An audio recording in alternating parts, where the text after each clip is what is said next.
राम शेतकरी मित्रांनो, मी सध्या आलेला आहे केळीचे माहेरघर असलेल्या अर्धापूर तालुक्यामधील प्रल्हादराव माटे साहेब की जे सध्याचे कार्यरत असलेले नगरसेवक आहेत अर्धापूरचे, त्यांच्या केळीच्या प्लॉटमध्ये की सरांना आपण एक डोस सोडा होता दिलता केळीला.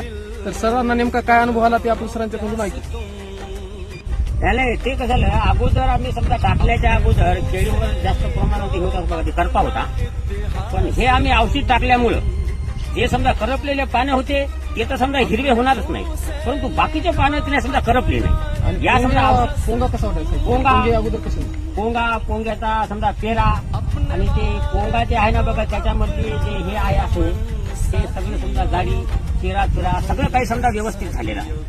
म्हणून साहेबांना आज मी त्यांना हे केलं, मुद्दाम हे घेतलं, बोलून घेतलं की साहेब आणखीन काय करावं लागते का ते सांगा.